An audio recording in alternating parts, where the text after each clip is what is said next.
आम ले लो। काका,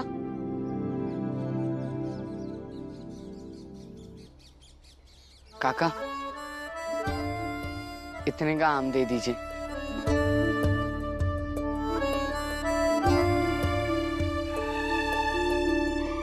लेकिन मैं उसके लिए लूं क्यों? वो मेरी लगती कौन है? पति उसका कोई और है। अब तो उससे मैं प्रेम भी नहीं करता। मैं नहीं लूंगा।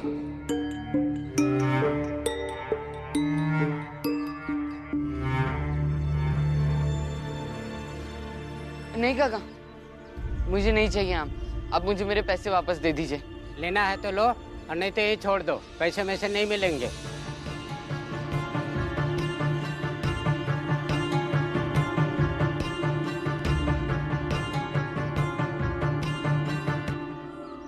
और इस तरह उस पाखंडी महाराज ने मुझे यहाँ अपनी साजिश के तहत बुलाया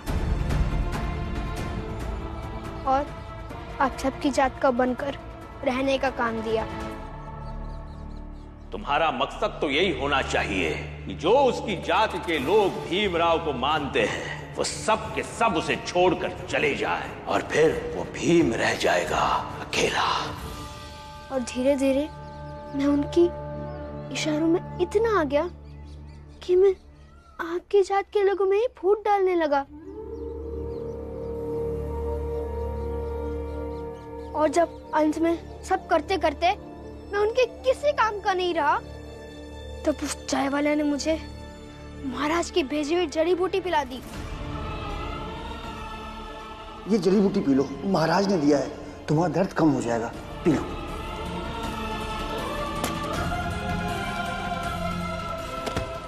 जिससे मैं पागल हो गया। और यही सारी बातें तुम पंचायत में कहना, फिर सबके सामने हम महाराज का सच लाएंगे, ताकि फिर लोग महाराज जैसे किसी पाखंडी पर विश्वास ना करें।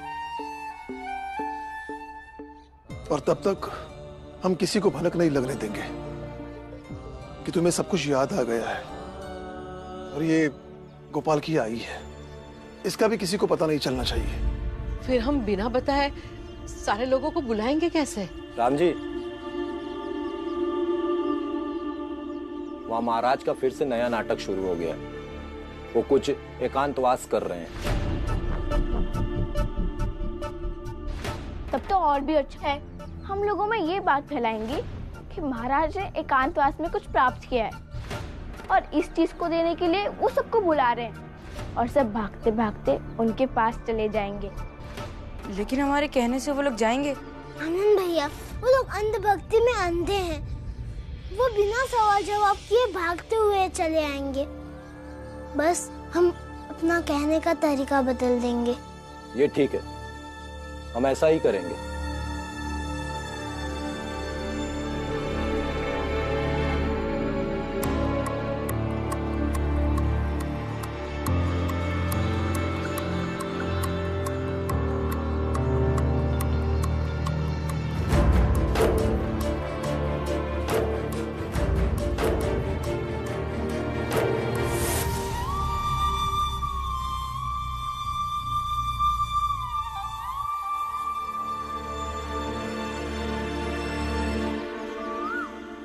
वो मैं आपके लिए एक आम लाया था, आप खाएंगी?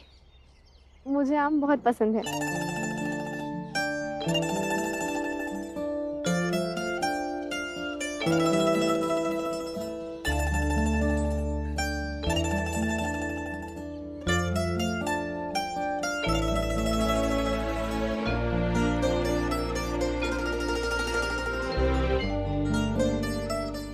सोच रहा था कि लाऊं या नहीं, पता नहीं आपको कैसा लगेगा। अरे, मैंने तो आपको पहले ही बताया था ना कि मुझे आम बहुत पसंद है। और इसमें सोचने वाली बात क्या है कि मुझे कैसा लगेगा? हाँ,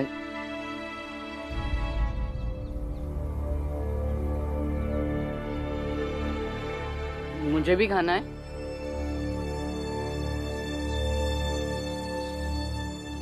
अरे वाला, ये आम कैसे खा लेते हो तुम? मुझे तो बिल्कुल पसंद नहीं। हाँ, लेकिन रानी को बहुत पसंद है, बड़े चाव से खाती है वो। दो ना एक दो, उसे दूंगा ना तो बहुत खुश हो जाएगी वो।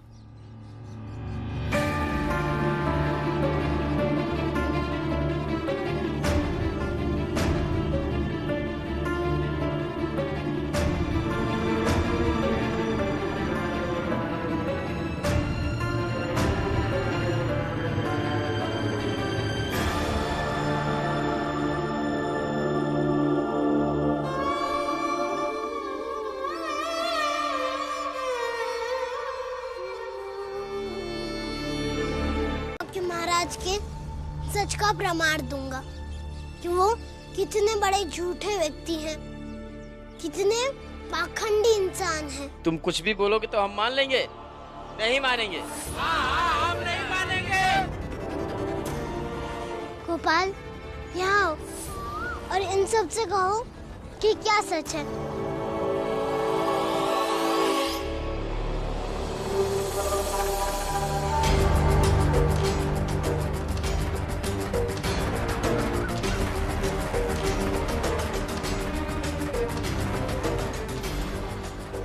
गोपाल, तुम सबको बताओ कि तुम्हें किस साजिश के तहत यहाँ बुलाया गया था।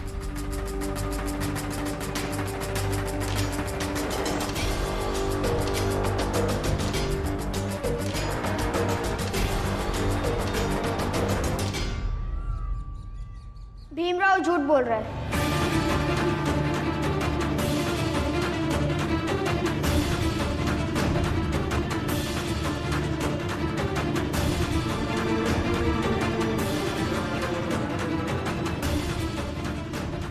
और ये औरत मेरी आई नहीं है।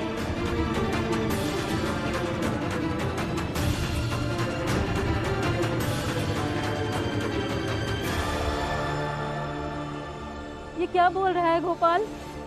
मैं तेरी आई नहीं, तू कौन हो? पता नहीं, ये तो भीमराव ही जाने कि आप कौन हैं।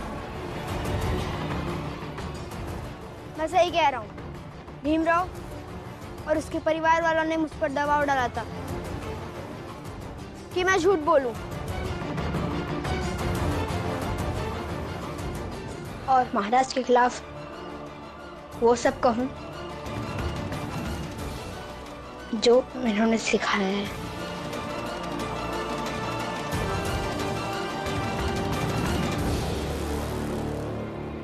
और पागल होने की दवा मुझे बाला ने दिया था।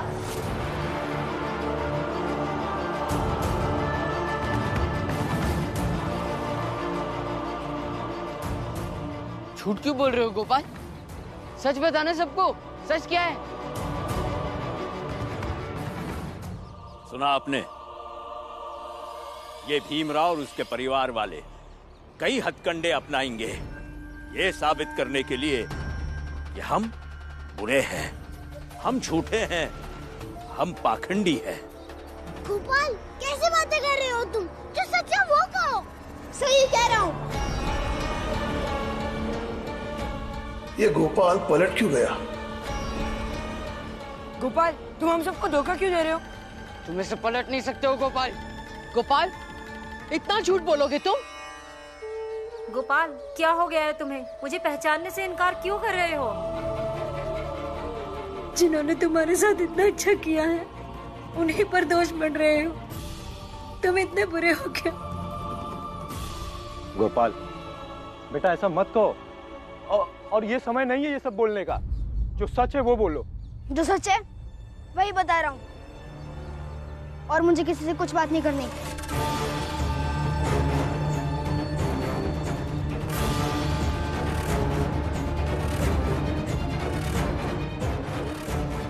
भीमराव, हमारे मामलों में टांग अड़ाना बंद करो। हमारी भावनाओं से खिलवाड़ करने के लिए तुम्हें दंड दिया जाएगा। क्या सोच रहे हैं आप लोग? इन लोगों ने महाराज को बदनाम करने की कोशिश की है। मैं कहता हूं उठाओ पत्थर और मारो धनाधन जब तक ये लोग मर ना जाएं। शांत।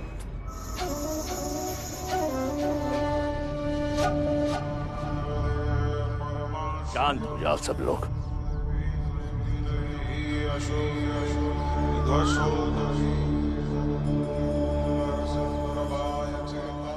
और माफ कर दो इन्हें, क्योंकि माफ करना इंसान का बहुत बड़ा गुण होता है। और आज से तुम सब भी हमारी तरह इस भीमराव और उसके परिवार वालों की बातों पर कभी ध्यान मत देना। इन्हें दया का पात्र बनाना। और अब तुम सब अपने अपने घर चले जाओ। और हाँ, हमारा एकांतवास पूरा होते ही हम तुम्हारे समृद्धि के हेतु प्रसाद अवश्य बांटेंगे। वाह महाराज वाह, आपका हृदय कितना विशाल है। देखा गांव वालों, ये भीमराव और इसके परिवार वाले महाराज के खिलाफ साजिशों पर साजिशें रच रहे हैं, फिर भी महाराज ने उन्हें माफ कर दिया है। आप लोगों ने देखा ना महाराज कितने दयालु हैं, कितने संवेदनशील हैं। धन्य है महाराज आप। तो बोला सर्वज्ञ महाराज जी की जय, सर्वज्ञ महाराज जी की।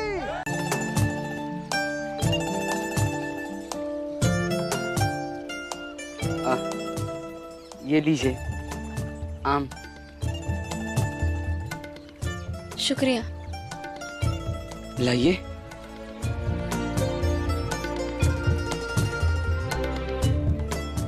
आप यहाँ पर बैठकर आम खाइए और गौर से देखिए कि बाजा कैसे बजाया जाता है। ठीक है।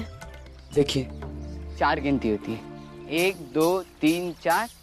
आगे पीछे घुमाना, आगे घुमाना।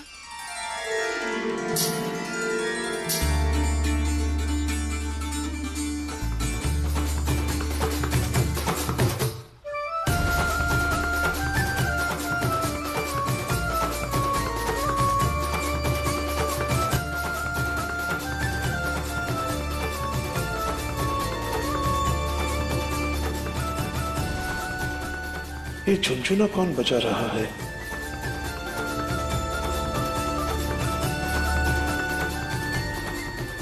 तीन 3 3 3 2 3 2।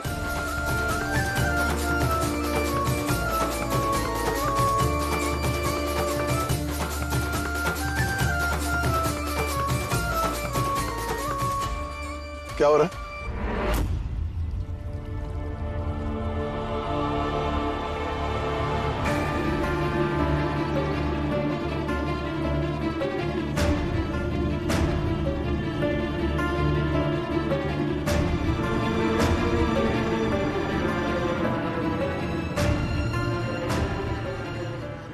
कोशिश करेंगे तो वो जरूर बच जाएगी। अब हम कोशिश करें ना बचाने से उसे। रानी एक उच्च कुल की विधवा है, उसके लिए अपनी सीमाओं से बाहर जाकर सोचना तुम्हारे लिए अच्छा नहीं है। कोई बताएगा मुझे? काका, पाला मुझे झुनझुना बजाना सिखा रहा था। मैंने सोचा पति के साथ मैं भी कुछ काम कर लूँगी तो थोड़े और पैसे आ जाएंगे, और बाला के साथ झुनझुना बजाने के लिए भी चली जाऊंगी तो पति को थोड़ी मदद भी हो जाएगी। तो ये बात तुमने अपने पति से पूछी थी? नहीं, उनसे तो नहीं पूछा था। तो पूछनी चाहिए था ना। पति पत्नी के रिश्ते में कोई भी बात छिपानी नहीं चाहिए। आप सही कह रहे हैं। बाला, आज जाकर अपने पति से पूछ लूंगी, फिर सीखेंगे। रानी, तुम घर जाओ, मुझे बाला को लेकर बाजार जाना है। ठीक है। अब तुम्हें भी तो कैरी पसंद है ना? तुमने खाया ही नहीं।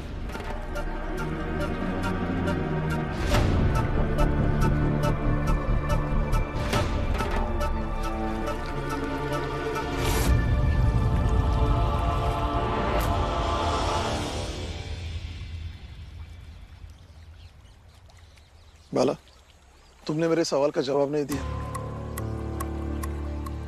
क्या हो रहा है? बाबा रानी जी ने कहा ना। तो क्या सिर्फ इतनी सी बात थी? इसलिए तुम उसे बाजा बजाना सिखा रहे थे ताकि वो बाजा बजा कर पैसे कमाए, अपने पति की मदद करे? मैं आपका साथ देना चाहता हूँ, मैं आपके साथ सपने देखने की हिम्मत करना चाहता हूँ, मैं आपको हमेशा हमेशा के लिए यहाँ पे रखना चाहता हूँ।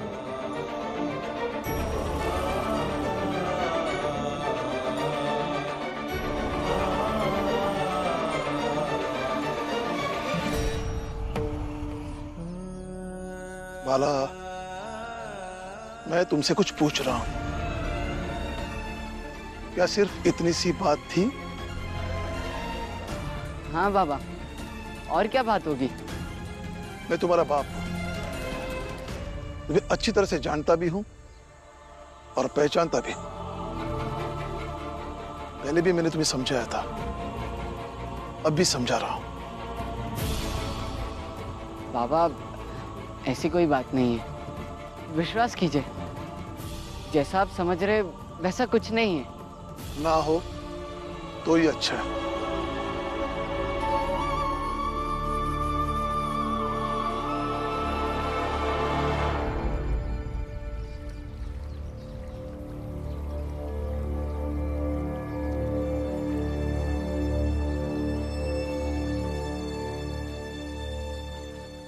अरे काका, आप यहाँ?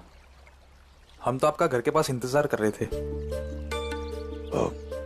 कुछ नहीं, वो बस बाला से मिलने आया था। बाला भैया, आप हमारे साथ चलिए, हम सब दुकान के लिए सामान खरीदने जा रहे हैं, तो आप भी चलिए। हाँ चलते हैं। चल बेटा।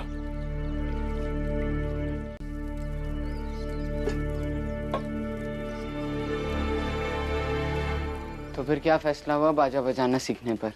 बाला, मैं बाजा बजाना नहीं सीख सकती क्योंकि मेरे पति ने मुझे बाजा सीखने से मना कर दिया। जानता था, वैसे भी लड़कियां कहाँ बाजा बजाती है। अगर तुम जानते थे कि लड़कियां बाजा नहीं बजा सकती तो क्यों कहा कि तुम मुझे बाजा बजाना सिखाओगे और सीखने पर अपने साथ मुझे बाजा बजाने के लिए ले चलोगे? तो शौक के लिए सीख लीजिए। नहीं, अब जब उससे पैसे कमा ही नहीं सकती तो क्या शौक और क्या सीखना। वैसे भी मेरे पति को अच्छा नहीं लगेगा। जानता था कि आप भले ही कितना भी अच्छा बाजा बजा लें, आपको कोई काम नहीं देगा। बस तैयार इसलिए हो गया क्योंकि मेरे मन में लालच आ गया था। लालच इस बात का कि इसी बहाने आप मुझसे मिलेंगी, मुझसे बात करेंगी, मेरे साथ वक्त बिताएंगी।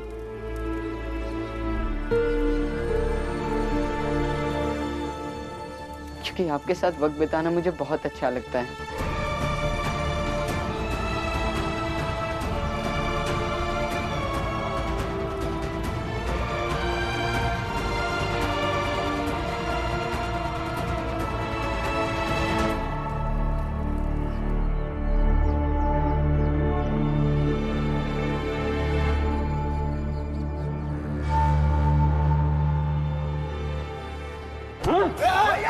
चिल्लो मत। छोटा भाई है इसलिए 4 दिनों की मोहलत दे रहा हूं। जमीन के कागजात लाकर जमा कर दे और जितने पैसों की बात हुई है उतने लेकर निकल जा। मैं अपनी जमीन भैया को कैसे दे दूं?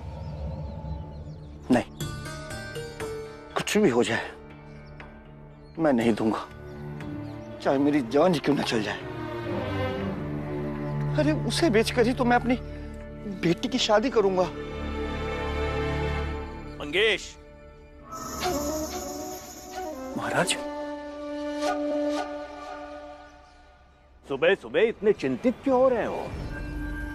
महाराज, आप सुबह सुबह मेरे घर में पधारे। बात ही कुछ ऐसी है, इसलिए स्वयं चले आए, इंतजार नहीं कर पाए। क्या बात है महाराज, बताइए। तुमसे तुम्हारी जमीन कोई नहीं छीन पाएगा। तुम्हारी तो किस्मत खुल गई है। ईश्वर की विशेष कृपा हुई है तुम पर। क्यों, क्या हुआ महाराज? आज सुबह सुबह ईश्वर साक्षात हमारे सपने में आए थे और हमसे कह रहे थे कि उसे जाकर कहो कि उसे एक कार्य करना है और उसके बाद उसके जीवन का सारा दुख हम हर लेंगे। बताइए ना महाराज, क्या करना है? आप जो कहेंगे हम सब कुछ करेंगे। ईश्वर की मर्जी है। क्या महाराज, क्या? वो जो भूमि का टुकड़ा तुम्हारे पास है उसे ईश्वर के नाम पर लिख दो।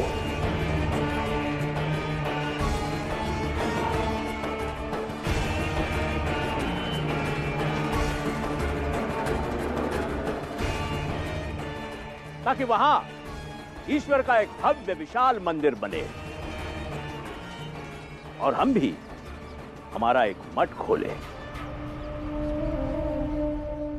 इसी में तुम्हारा कल्याण है मंगेश।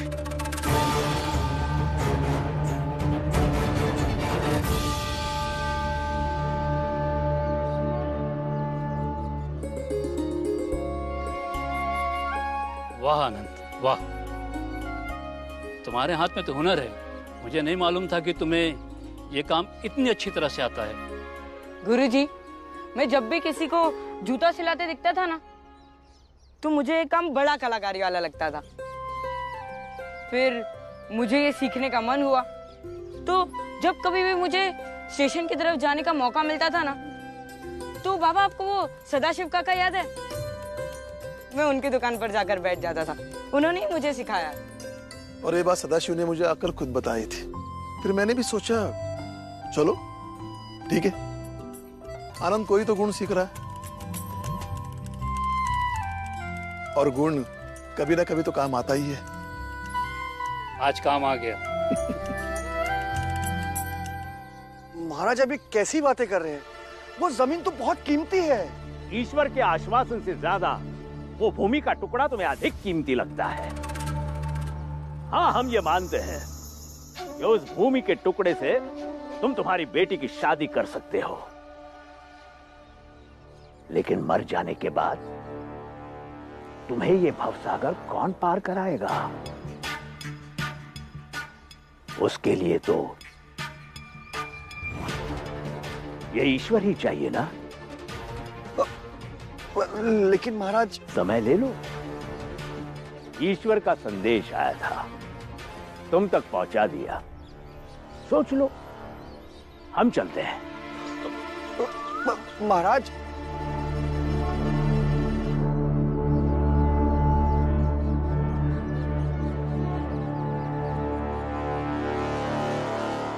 मंगेश, इतना क्या सोच रहा है? अरे अपनी जमीन ईश्वर के नाम कर दे, पुण्य कमाएगा, पुण्य है। लेकिन सेठ जी, चलिए पंडित जी।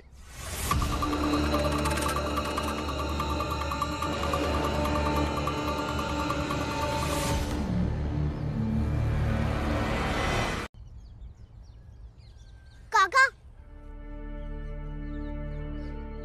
भीमराव, भीमराव तुम आ गए?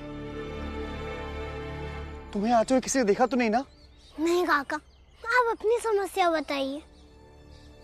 भीमराव, तुमसे बात करने के बाद सेठ जी मेरे पास आए थे और मुझे समझा रहे थे कि महाराज ने उनसे कहा है कहने के लिए कि अगर मैं ईश्वर की मर्जी की अवहेलना करूंगा तो ईश्वर मुझे सचेत करेगा, समझाएगा। अगर मैं फिर भी नहीं माना तो ईश्वर मुझे दंड देगा। अब तुम ही कोई उपाय बताओ भीमराव, मैं क्या करूं? भीमराव, कुछ भी करो, मेरी जमीन को महाराज से बचा लो भीमराव।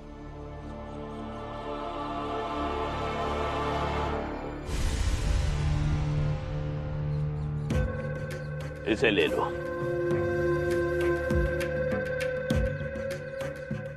और जाकर उस चाय वाले मंगेश के जमीन के किसी भी हिस्से में इसे गाड़ देना, ताकि कल सुबह हम स्वयं इसे निकालेंगे और सारे लोगों को यह बताएंगे कि ईश्वर ने हमें स्वप्न दिखाया था और यह संकेत दिया था कि ईश्वर उसी जमीन को चाहते हैं। जी महाराज।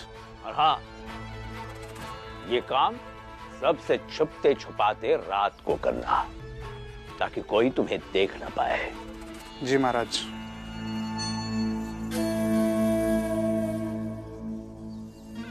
मंगेश, तुम तो अब सोच भी नहीं पाओगे कि तुम्हारे साथ क्या किया जा रहा है। कुछ बोलो भीमराव। भीमराव कुछ बोलोगे? समझ गया मैं। जब तुम्हारे जात के लोग परेशानी में होते हैं तो उन्हें मदद करने के लिए तुम्हारे पास बहुत सारे उपाय होते हैं, पर आज मुझे मदद की जरूरत है ना, इसलिए तुम कुछ नहीं बोलोगे। काका, मुझे सोचने तो दीजिए ना।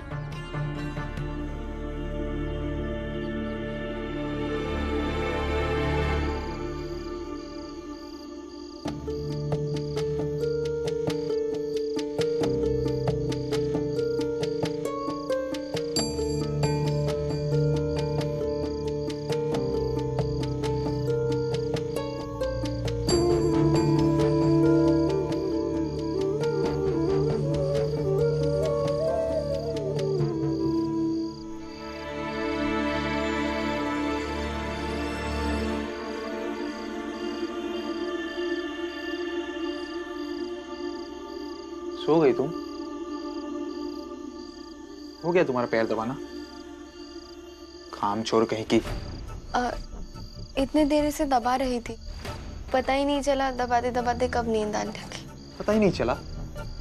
नहीं समझ आया कि तुम्हारा पति दिन भर काम करके आया है, थक गया होगा, उसकी थोड़ी सेवा कर दूं, लेकिन नहीं, लगी खर्राटे लेने। आप चिल्ला क्यों रहे हैं? कर तो रही हूं ना मैं। लाइए, मैं दबा देती। छोड़ो, नहीं दबाना कोई पैर पे। जाओ जाओ यहाँ से। तुमसे शादी नहीं की होती तो मेरी ये हालत नहीं होती।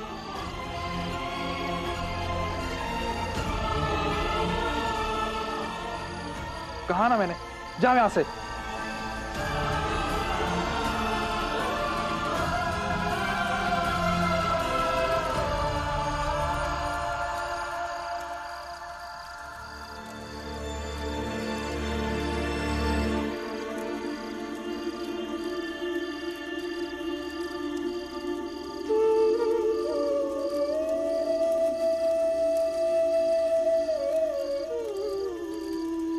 इतनी रात को रानी जी बाहर क्या कर रही हैं?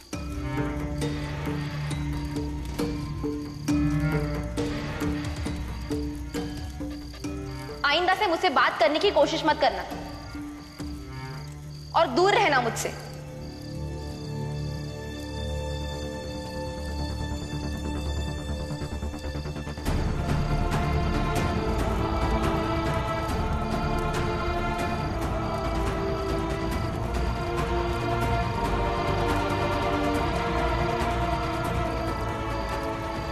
आप इतनी रात को बाहर?